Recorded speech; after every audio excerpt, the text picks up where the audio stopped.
Bienvenue dans cette édition spéciale sur France 24. Nous allons largement revenir sur la prise de Kaboul par les talibans en Afghanistan. Un retour qui surprend tant par sa rapidité que par sa facilité. La guerre est terminée, ont assuré les nouveaux dirigeants. Que veulent les talibans?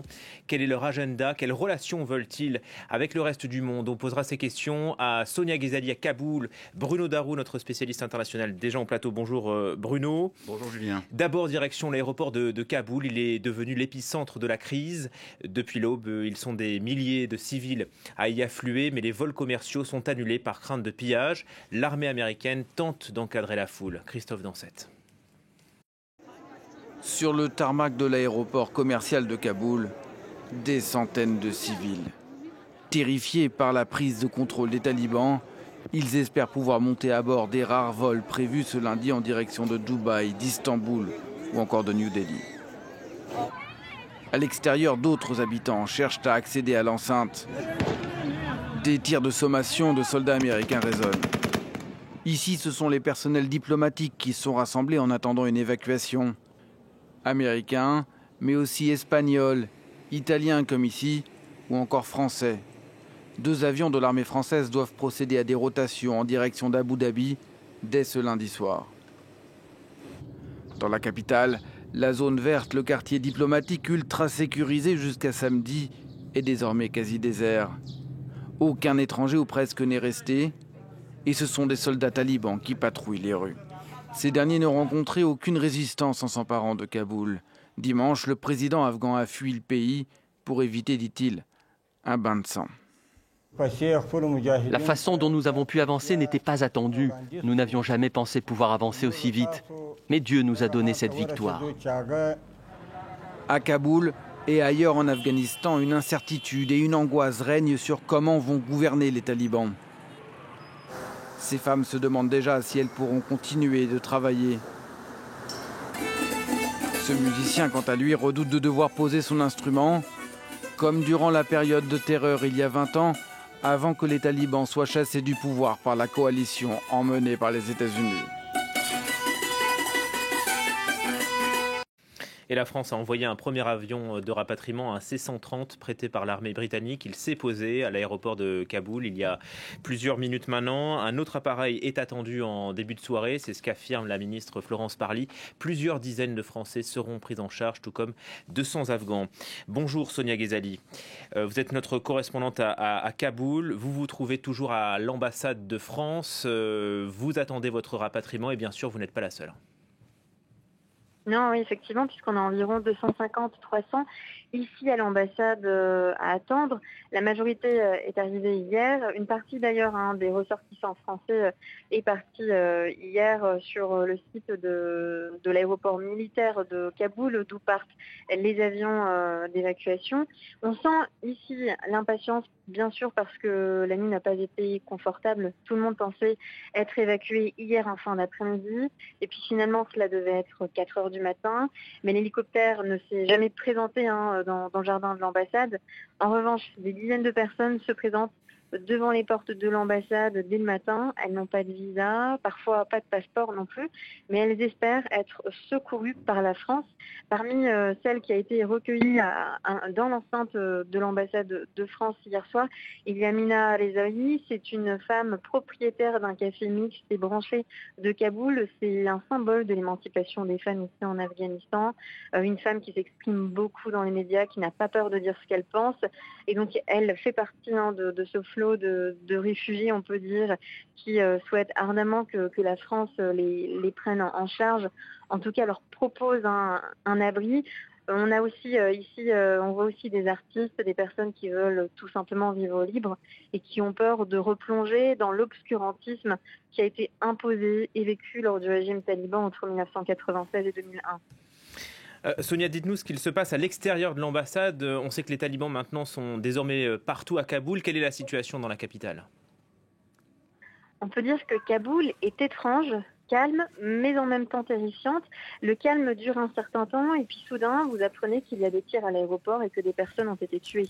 Parce que des personnes voulaient tout simplement, quitter le pays le plus rapidement possible et voulaient entrer dans l'aéroport militaire pour être évacuées avec les autres qui sont pris en charge par les ambassades étrangères parce qu'il y a vraiment ce qui est assez choquant d'ailleurs, mais cet aéroport militaire qui est adjacent à l'aéroport civil. Et dans l'aéroport civil, les vols commerciaux sont annulés chaque jour. Il y a eu aujourd'hui un vol commercial qui a pu se poser, celui de la Turkish Airlines, mais c'est très compliqué à cause de la situation sécuritaire. Il y a donc la terreur qui règne dans Kaboul, malgré ce calme. On ne peut pas leur faire confiance, me disait un homme ici à l'ambassade de France en parlant des talibans. Ils sont capables du pire, disait-il. Les talibans ont été déployés au barrage de police qui quadrille la ville. Il n'y a plus de policiers, plus de soldats dans les rues de Kaboul, mais uniquement des talibans pour faire régner la loi.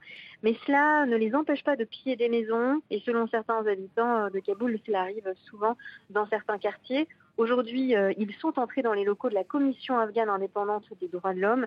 Ils ont volé ma voiture garée là-bas sur le parking, m'a confié Écœuré, une jeune militante des droits de l'homme qui se trouve ici également à l'ambassade de France et qui espère être évacuée très rapidement. Elle devient blême à chaque fois que l'on évoque les talibans qui sont postés à 200 mètres de l'ambassade de France où l'on se trouve. Ils sont en charge du poste de sécurité à l'entrée de la rue. Merci beaucoup Sonia Ghezali pour ce précieux témoignage et compte-rendu depuis Kaboul. Image symbolique hier soir, regardez les talibans dans le palais présidentiel installés dans le fauteuil de l'ex-président Ashraf Ghani qui lui a fui à l'étranger. Alors qui sont les nouveaux hommes forts de l'Afghanistan? Quelles sont leurs intentions? Bilal Tarabé nous répond. Qui sont les talibans? Ils sont nés au début des années 1990 dans les ruines de la guerre contre l'ex-Union soviétique. Ils sont composés en partie de moudjahidines, c'est-à-dire les soldats du djihad qui combattaient contre l'occupant soviétique, mais aussi d'Afghans exilés au Pakistan pendant cette guerre et formés dans des écoles coraniques, d'où leur nom, talibans, c'est-à-dire étudiants. Après le départ des troupes soviétiques, les différents groupes de moudjahidines se battent dans le cadre d'une guerre civile. Les talibans finiront par s'imposer et en 1996, ils prendront le pouvoir. Les talibans sont majoritairement pachtoun. Cette ethnie est elle-même majoritaire en Afghanistan et c'est elle qui a donné son nom au pays. Les Pashtuns sont musulmans sunnites. Ils vivent dans le sud et l'est de l'Afghanistan, mais aussi au Pakistan, d'où les allers-retours des talibans de part et d'autre de la frontière. Leur doctrine repose sur deux piliers, le respect des règles coutumières pashtunes, mais aussi une interprétation ultra-rigoriste de l'islam. Ils imposent aux hommes le port de la barbe longue et celui de la burqa aux femmes. Les talibans revendiquent depuis l'origine apporter sécurité et lutte contre la corruption, mais une fois au pouvoir, ils pratiquent une justice expéditive dont les femmes qui n'ont plus aucun droit sont les premières victimes.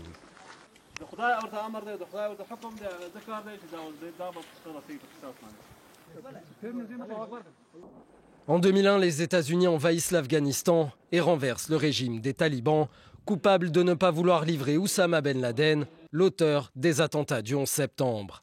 Mais pendant les 20 années suivantes, les talibans survivent et mènent une guérilla financée par la culture du pavot et les taxes prélevées sur les habitants. Ils multiplient les attentats et deviennent des interlocuteurs politiques. Le mollah Baradar servant de figure à l'étranger, Hibatullah Akhundzada prenant le commandement du mouvement. Le nouvel État afghan ne survivra pas au départ des dernières troupes américaines. En quelques semaines, les talibans reprennent le pays et le 15 août 2021 investissent le palais présidentiel de Kaboul. Arrêtons-nous donc sur les nouveaux dirigeants avec vous, Bruno Darroux. Bonjour Bruno. Bonjour Julien. C'est vrai que les talibans s'efforcent de montrer une image plutôt rassurante, apaisante. Ils demandent aux fonctionnaires de rester travailler, tout comme aux membres des ONG. attention aux apparences ? Oui, attention aux apparences, parce que les talibans ont un passé et un passif, pourrait-on dire. Ils ont donc été au pouvoir en Afghanistan entre 1996 et 2001. Et là, ils ont effectivement mis en place une pratique extrêmement rigoriste de l'islam, qui s'est traduit par la suppression de toute liberté d'expression, de toute liberté religieuse pour tout ce qui n'était pas comme eux, musulmans sunnites. Ils ont évidemment infligé des mauvais traitements aux femmes, puisque dans leur vision religieuse et idéologique, en fait, la femme tout simplement ne doit pas travailler, ne peut pas être libre de ses mouvements, doit sortir accompagnée à chaque fois d'un homme, en général de sa famille. Donc voilà ce qu'ils ont fait, voilà ce qu'ils disent maintenant. Ils présentent un discours beaucoup plus conciliant et apaisé. On verra bien, il faudra vraiment les juger aux actes. Alors là, vous voyez à l'antenne, en fait, on en a vu certains d'ailleurs dans le sujet de Bilal Tarabé, mais ce sont un peu les nouveaux hommes forts, du coup, de l'Afghanistan, puisque ce sont les hommes clés des talibans. Il y a d'abord le Mollah Baradar, qui est un peu la figure dominante du mouvement. C'est un homme un peu de l'ancienne génération, on peut dire de la première génération des talibans, puisqu'il a été le cofondateur du mouvement en 1994 avec le Mollah Omar, et il a été très important, le chef de la délégation talibane à Doha, ces fameux pourparlers directs entre talibans et américains, qui ont sans doute, au passage, été une erreur assez majeure de l'administration Trump à l'époque, puisqu'elle a, de fait, crédibilisé le mouvement des talibans au détriment des autorités afghanes. Il y a ensuite le Mollah Hebetouleh Akhundzada, qui donc dirige officiellement le mouvement taliban depuis 5 ans, depuis mai 2016. Alors lui, c'est plutôt un intellectuel, si vous voulez, un théologien assez discret. On le voit peu. Il fait parfois quelques vidéos, des adresses assez sympathisants. À noter encore donc le Mollah Yacoub, qui est le fils du Mollah Omar, qui était donc le chef historique des talibans. Et c'est important parce que lui préside la commission militaire. Enfin, on peut citer un homme très important aussi, Sirajuddin Haqqani, fils de son père, Haqqani, qui avait fondé le mouvement qui porte le même nom, Haqqani. Lui aussi, Sirajuddin Haqqani, il est très influent à la tête de ce réseau. Il est le numéro 2 de la même commission militaire, et il est considéré comme étant proche des services secrets pakistanais, l'ISI, services secrets pakistanais dont on sait qu'ils ont toujours été relativement influents auprès des talibans. Vous restez avec nous, Bruno, j'ai d'autres questions. Mais d'abord, un nouveau reportage de l'Afghanistan, c'est vrai, replonge 20 ans en arrière. L'intervention américaine et celle de l'OTAN ont donc été un échec. Kevin Battista et Florence Gaillard nous rappellent les origines du conflit, et ça commence bien sûr le 11 septembre 2001. C'est dans les cendres du 11 septembre que commence la guerre américaine en Afghanistan. À l'origine de l'attaque meurtrière, le groupe Al-Qaïda, dont le chef Oussama Ben Laden est caché par les talibans en Afghanistan. Moins d'un mois plus tard, le 7 octobre 2001, les Américains et leurs alliés bombardent l'un des pays les plus pauvres du monde. Ces opérations très ciblées sont destinées à empêcher qu'on utilise l'Afghanistan comme base arrière du terrorisme. Les talibans ont pris le pouvoir 5 ans plus tôt. Ils prônent un islam fondamentaliste qui interdit la musique, l'art et l'éducation des filles. Mis en déroute par les forces de la coalition, ils se replient vers le Pakistan et d'autres pays frontaliers. Mais début 2003, George Bush décide d'envahir l'Irak et l'Afghanistan passe au second plan.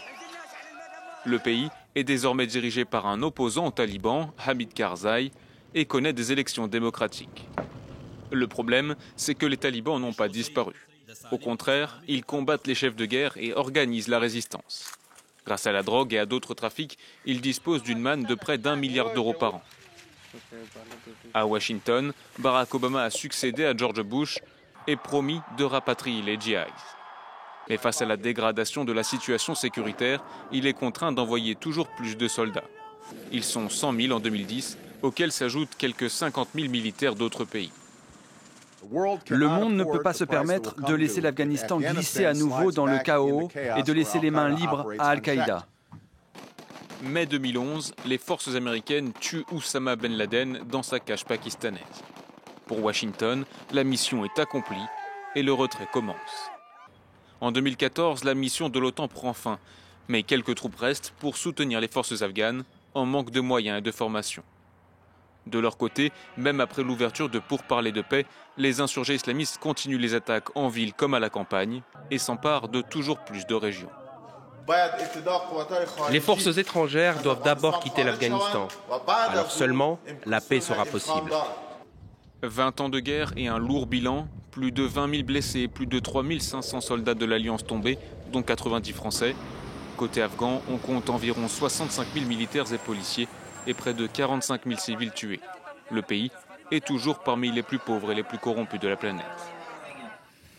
Wassim Nasr est avec nous. Bonjour Wassim, c'est la question qui inquiète le monde. Est-ce que l'Afghanistan va redevenir la base arrière du djihad islamiste ? Écoutez, en tout cas, l'émirat islamique des talibans est revenu tel qu'il est, on va dire, et il faut rappeler que toutes les branches d'Al-Qaïda ont une allégeance à l'émirat islamique des talibans. La dernière branche qui a été créée au Sahel par Iyad al-Ghali, il l'a prononcé très clairement, il a voué allégeance à AQMI, Al-Qaïda centrale et à l'émirat des talibans. D'ailleurs, dans son dernier communiqué, il a parlé de notre victoire, en parlant de la victoire talibane, donc le retrait des forces américaines, donc bien avant la prise de Kaboul. Donc tout ça, c'est à prendre en considération, mais il faut se rappeler aussi que les talibans ont été pris de court par le 11 septembre. Il faut rappeler aussi que le 11 septembre a été préparé plutôt en Europe et aux États-Unis qu'en Afghanistan, tactiquement parlant. Le fait est que le Mollah Omar et Ben Laden avaient des relations très, très proches et donc il n'a pas voulu le donner aux Américains. Aujourd'hui, 20 ans plus tard, la situation n'est pas du tout similaire. Donc évidemment, ça va donner un souffle à Al-Qaïda parce qu'ils vont dire voilà, notre émirat islamique a gagné en comparaison avec l'échec califal de l'État islamique. Ils vont recruter grâce à ça. En termes de propagande, ça va évidemment les aider. Mais je ne suis pas sûr que les talibans vont permettre à Al-Qaïda d'utiliser l'Afghanistan comme plateforme à nouveau pour s'attaquer à l'Occident. D'ailleurs, dans les accords de Doha, il est question de cela. Les talibans n'ont pas renié Al-Qaïda, même si leur porte-parole, quand ils parlent des médias occidentaux, il dit que cette allégeance n'est pas vraie, elle est vraie dans les faits. Si on lit en arabe et si on lit les communiqués en ourdou, on réalise l'étendue de la relation entre les deux. Mais je ne pense pas qu'ils vont leur permettre d'utiliser, encore une fois, l'Afghanistan comme plateforme. C'était dans les accords de Doha. Le deuxième élément important, c'est qu'aujourd'hui, Al-Qaïda est présent dans l'Afghanistan. Au Pakistan, elle était présente au combat dans certaines localités, mais Al-Qaïda et les talibans ne sont pas seuls aujourd'hui en Afghanistan. Voilà, justement, quid du groupe État islamique, Wassim? Est-ce qu'il a de l'influence en Afghanistan ou est-ce que ces djihadistes-là ont des liens avec les talibans? En tout cas, l'État islamique a un gros potentiel en Afghanistan. Il a réussi à s'implanter assez concrètement dans le Nangarhar. Il a été combattu par les Américains, par les forces gouvernementales afghanes, mais aussi par les talibans.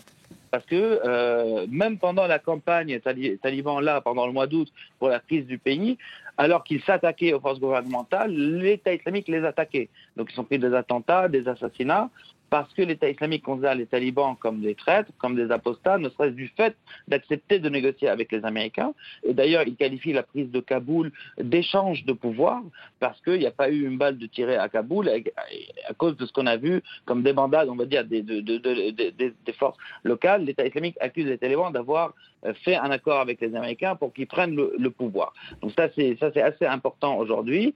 D'ailleurs, ça fait partie des gages aussi donnés par les talibans, c'est de combattre l'État islamique. C'est dans leur intérêt. Ils le faisaient déjà, c'est un gage qu'ils ont donné aux Américains, mais pas que. Ils l'ont donné aussi aux Russes, parce que les Russes veulent empêcher l'État islamique de s'infiltrer ou de s'étendre dans les anciennes républiques soviétiques d'Asie centrale, depuis lesquelles beaucoup de recrues sont partis en Syrie et en Irak, et pas des moindres, on ne va pas rentrer dans les détails.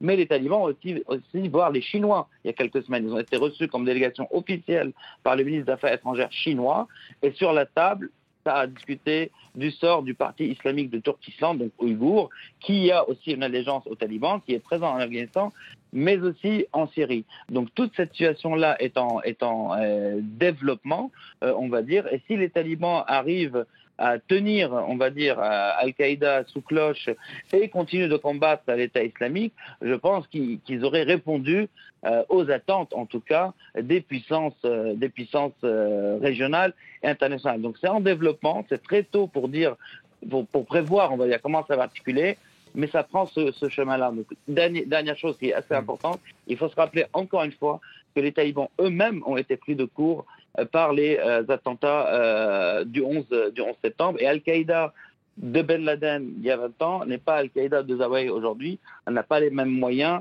et elle n'a pas les mêmes objectifs, on va dire. Mais tout ça s'articule et on verra comment ça s'articule à travers la gouvernance qui va être appliquée en Afghanistan.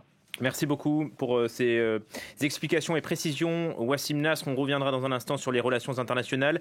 Mais d'abord, un mot sur la vie quotidienne des Afghans et des Afghanes, bien sûr, qui va radicalement changer dans les prochains jours. Les enlèvements d'adolescentes pour des mariages forcés ont déjà été rapportés et certains métiers sont menacés par la loi islamique. Julie Vitaline.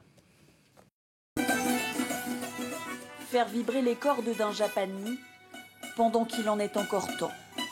À Kandahar, dans le sud de l'Afghanistan, ce musicien professionnel se fait peu d'illusions. Le retour des talibans au pouvoir le forcera probablement à ranger son instrument.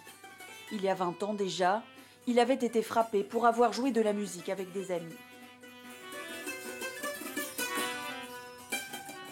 Ils nous ont arrêtés. J'ai été moins battu que mes amis parce que j'étais plus jeune, mais je n'ai pas pu me lever pendant 3 jours.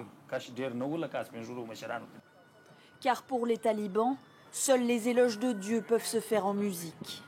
Partout dans le pays, les Afghans craignent aujourd'hui de voir disparaître des activités redevenues ordinaires après la chute du régime fondamentaliste. Dans ce salon de beauté de la capitale, une esthéticienne s'inquiète.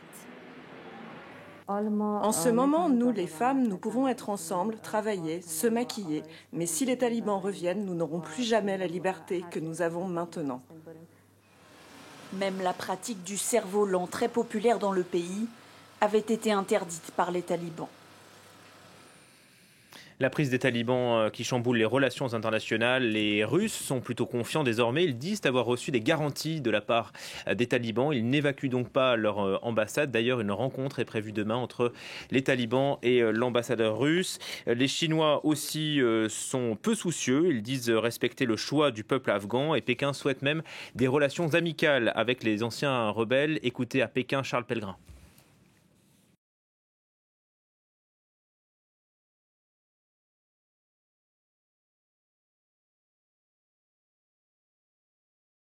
À en croire Pékin, les talibans sont arrivés en libérateurs à Kaboul. En effet, cette déclaration du porte-parole du ministère des Affaires étrangères chinois qui dit respecter le choix du peuple afghan et qui espère voir une fin à la guerre dans le pays.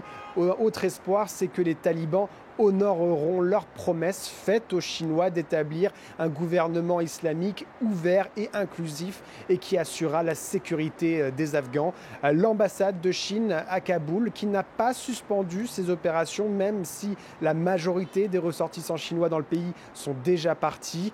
Un soutien aux talibans qui a été obtenu lors d'une réunion, lors d'une rencontre de haut rang le 28 juillet dernier à Tianjin où les talibans ont promis de ne pas donner refuge à des militants ouïghours. En effet, l'Afghanistan qui est voisin de la région du Xinjiang où la Chine réprime brutalement ce qu'elle qualifie de séparatisme et de terrorisme chez ces minorités musulmanes.